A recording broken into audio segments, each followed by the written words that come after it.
So this here video is one from the last conversation I had with Mehl. Well, today's Sunday, the 14th. I talked to him on Friday.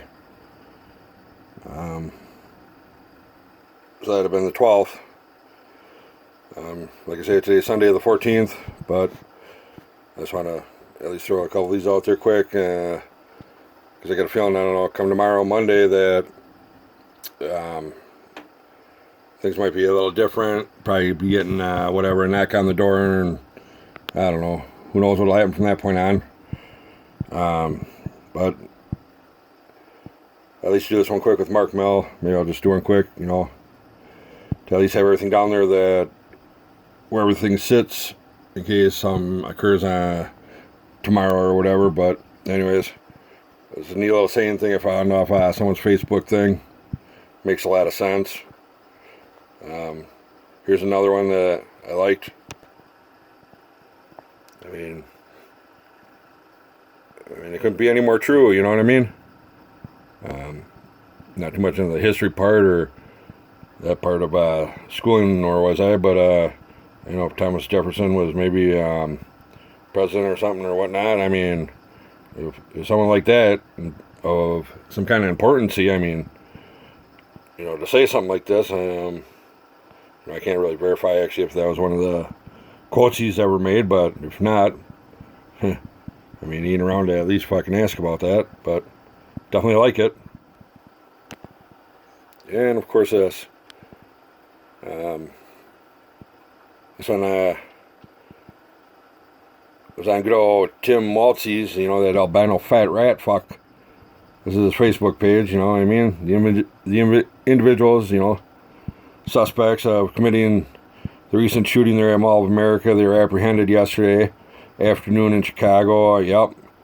I am prepared to immediately extradite the suspects. We will not delay in ensuring that these individuals face justice here in Minnesota. Well, damn, Tim, why don't you put that fishing rod down and take your fucking boat down there and pick them up? Fuck. If not, why don't you pack them in your fucking family vehicle and bring them back? Fuck, once you hit state lines, I don't know, maybe you can pull them out and kneel on their neck. You know what I mean? You fucking piece of shit. When I reached out and I said shit to you and posted and fucking put all kinds of shit out there on your fucking Facebook page, you know, I emailed your fucking office and they got back to me. Well, you can see a video on that. You know, what the fuck did your office say? Yeah. And here you got some kind of power? Like, wow, motherfucker. Dude, you're a fucking piece of shit is what you are. Straight, look at your fucking ugly fucking mug. I mean, for real. And taxpayers' money is fucking going to this? Worrying about these fuckers that are in Chicago? And then I find out, well, these same fuckers that went and did the shooting there at the Mall of America, look into it, I believe those were the same fucking type of people that were on the news recently about doing all that fucking carjacking bullshit, and they're brought to jail, and they're out of jail to go to the Mall of America to fucking commit shootings? Uh-oh. But this fucker's gonna go and do everything in his power. Oh, whoa, no. Not everything in his power. Yep. But he's prepared to immediately extradite the suspects. They will not delay in that shit. Motherfucker, what are you gonna bring back here, throw him in jail and let him out again, or what? Look into it. I do believe that them individuals were the same ones doing carjackings here in Minnesota. That shit was on the news. And look, this motherfucker acting like all high and mighty and proud, like he's gonna fucking step up and he's gonna do something? You fucking piece of shit. Just think about that. So now, just go to work, get back, shower, and sit down, pop some fucking popcorn, or what? I mean, this is kind of the one you're waiting for, like, after all this bullshit conversation I had with good old Mehl, I mean, you know what I mean? Let's have a rundown in the background here on all the good team players with the shithead hat on. So, whatever. So here you go.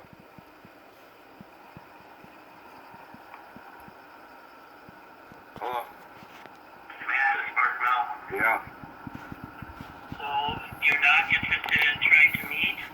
But to be honest, I don't understand what it's gonna do or what what you're trying to get out of that. I don't think that me sitting down and talking with you and Jim is going to resolve or do anything. I think, what's there to talk about or whatever? I'm trying to take care of a prominent issue and move forward on trying to get the pieces of this problem that's missing, and it seems like no one wants to take care of it or do anything about it, and now there's more stuff added to it and more stuff, and yeah, so, what are you trying to get out of me meeting with you guys and sitting down? Well, because I think we can, I've had Terry put together a chronology of the supervision, so there are things that I can tell you and clarify, so I think that would be important. There are points that we just don't agree on. I don't think you have good information. I trust my information, but if you don't believe it, that's really not helping the situation. But all the information I've given you is solid fact proof, and on everything I told you, I can show you physical proof. So I can show physical evidence and proof on every single thing I've said so far. I can physically show you proof you can have in your hand and see on every single thing I've said all along. Well, if you want to bring that in, you can bring that in with you then. Well, it's all out there, and I'm sure you're aware of it, and you can see it. So, or have already seen it. It's... What is out there that we've seen? I don't know. What have you seen? Let's talk about, you indicated you believe that we tried to get the case discharged after we had talked with you as a way to sweep it under the rug. That is not true. The process for seeking that early discharge started long before we first had contact with you, and it's a pretty typical process for us to seek an early discharge on somebody who we think has completed their conditions and has made a good adjustment. So that's something we do. A judge gets to make a final call on that, right. And they made the call to keep him on supervision, but that happens too. That's the prerogative of the court. Okay. That had nothing to do with our interactions with you. Okay, because I did contact Terry Olson prior to the time that was filed in Scott County, though. So that was at Terry Olson's. The process to get a discharge going, that started before we filed the paperwork to Scott County. Okay, You're correct. It did get filed after we talked to you, but we were already submitting that case for an early discharge. Okay, It had nothing to do with our interactions with you, nor would it ever. No, I can only go by what I see that are dated in front of me. That, like I say, I don't jump the gun on anything I don't know of. I'd rather have known solid proof on what I'm saying, because I don't want to just go by my assumptions, this and that. Like I told you before, I don't know what his crimes were, and I can't say and I can't speak of it, but now I do know, and like I said, that changes everything. I'm not going to talk or jump the gun on something I don't know or can't, back up. I already know how all this goes, and I've been through it long enough through the courts, and I know how it goes and how it's played, and I hope you see it's a totally different situation for you today, and if you don't know, you probably know now, you know what I mean? and I don't know what sitting down, like I explained it, to be honest with you, I don't see me sitting down with you two is going to change anything, because I don't think you guys are going to give me any of the documentation or any of the things that I'm looking for, you know what I mean? And legally, we probably can't give you the documents you're looking for. Well, maybe, like you say, maybe legally, the maybe legally part, like I say, Mark, we can go down all these roads like I explained to you before, and I don't want to, and I don't want to waste any more time, and I don't want to drag more into it, but if I have to do it, I'm going to do it. And if I have to do it, and I'm going to do it, I'm going to go full force, and I'm going to go through it, because that's what I got to do, then that's what I got to do. And I don't want to, and I explained all this, I'm forced to do all this to try and resolve some problem and issue that's been went on for so long, and this is what I got to do. It's baffling. But if that's what I got to do, well, then that's what I got to do. I'm certainly not going to get in your way of doing what you think you need to do. Right. I'm trying to give you the information I can give you to help give you as much information, but if I give you information and you turn around and say I'm lying, I don't know how that helps. I'm not saying you're lying. If you give me physical evidence on something, well, then I can't say that you're lying to me because you're giving me physical evidence. Now, I can go by what I know and what I've already found out and what I see, which contradicts what someone's saying. Evidence tied to another person is restricted.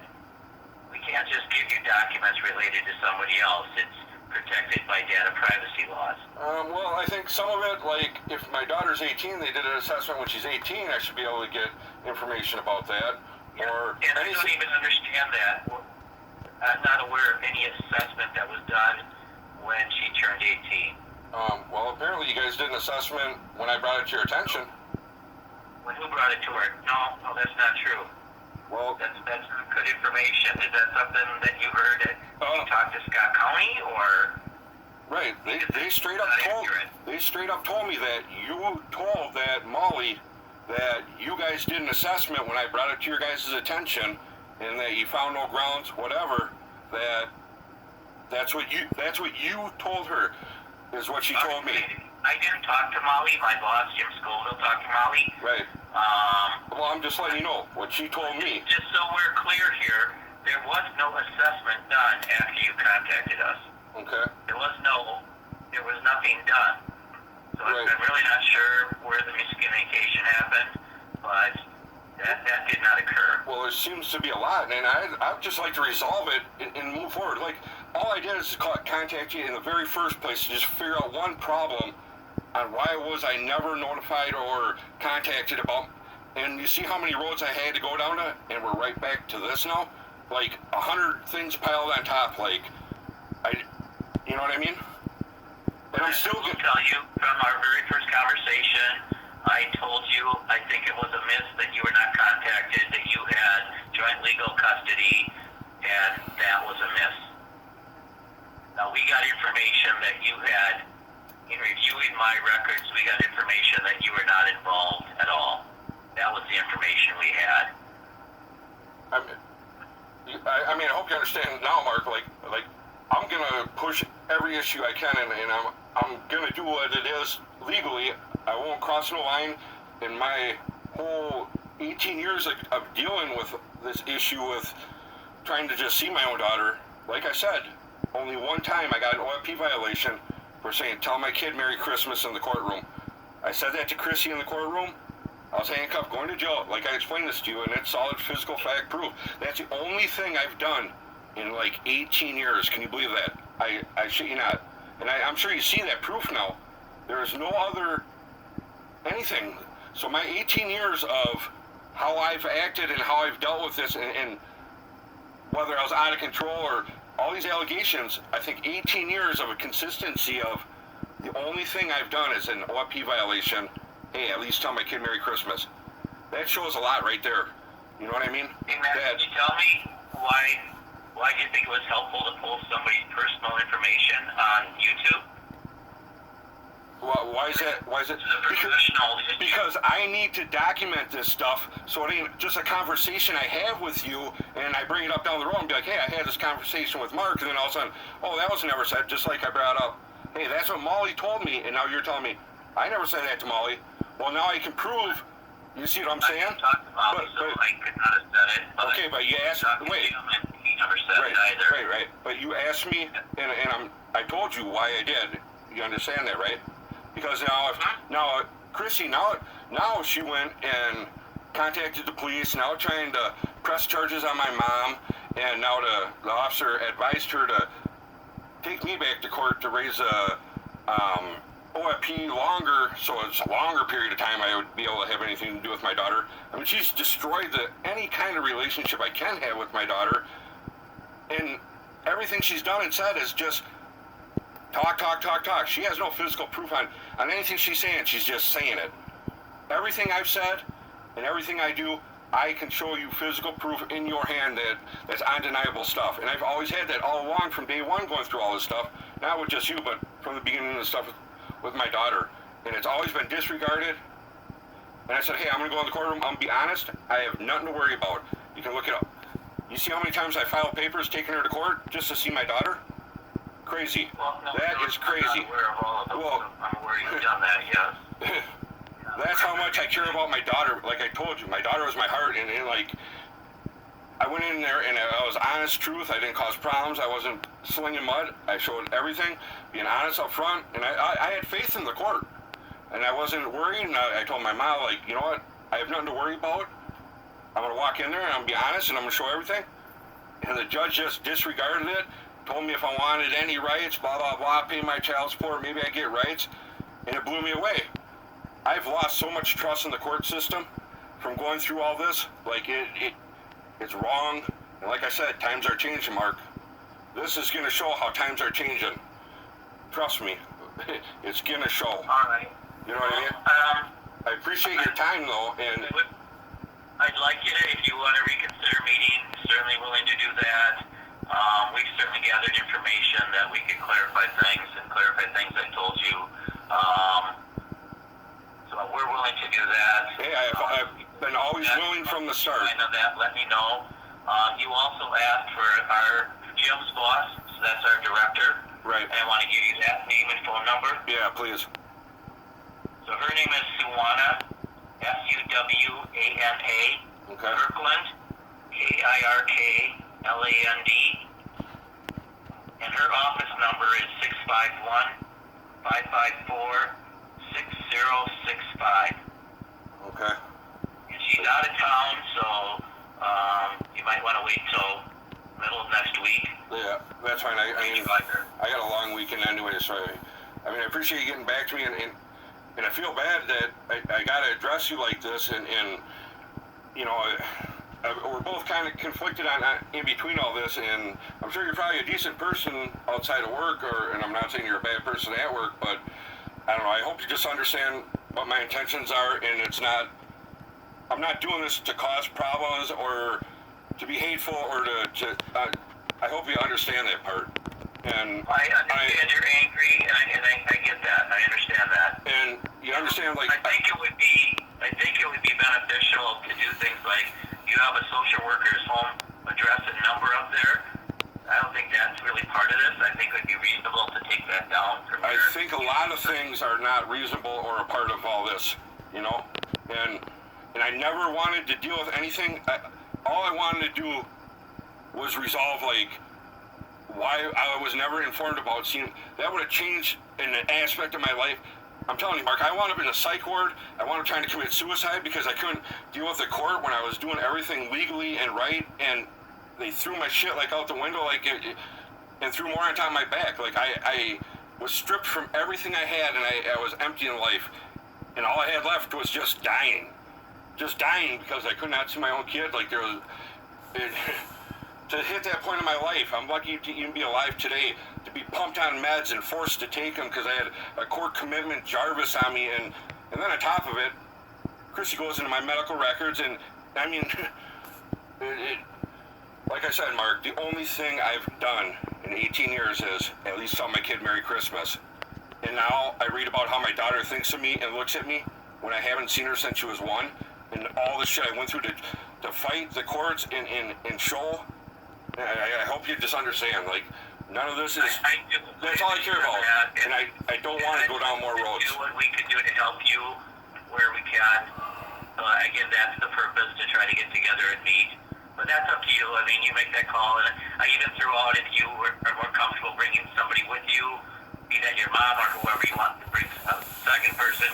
Right. We're completely open to that. I appreciate you reaching out to me on that, and yeah, I'll think about it. I can get back to you on Monday or something. Yeah. But I'm sorry you're in this position, and you probably never thought you'd be in a position like this, and I feel bad on all this, and I'm not trying to make anything. I'd rather have the things done and over with and try and move forward, and my life has been on hold for like 18 years. Like, I mean, I don't even know what to do if I ever got to see my kid, because I never even got to that point, you know what I mean? Like, it baffles me, like, I can't even think of that. Like, I fought so hard just to get to that. I don't even know what I'd do with my life if I even got to that point, to be honest, because, but, alright, I'll think about it. I can contact you Monday, though. Yeah, you can give me a call whenever if you change your mind on that. Yeah. Alright. Anytime in the future. Alright, thank you, Mark. You bet. Bye. Bye. So, what an ending to that sequel, huh? I bet you thought the shit just, oh man, it's gotta be done and over with, huh? As you can see, they tried to get me to go in and sit with them, and they have no interest in doing anything different, but sit there and feed me a bunch of bullshit and try and tell me something and try and convince me, like, brainwash me on some bullshit like it's fucking true, and you know what? Fucking, you know what? I mean, fucking not gonna happen, you know? You know, oh man. So anyways, yeah, so try and slap down another video quick on, you know, where everything is, and well, if nothing happens on Monday, I guess, you know, there'll be some things that I'll be doing on Monday, at least try and move forward with stuff with, you know, more things that are thrown in my lap and whatever. Like, not even one step closer to a fucking thing that I was trying to resolve, but I'm fucking 100 steps back from that point. Unfucking believable, man. Unfucking believable.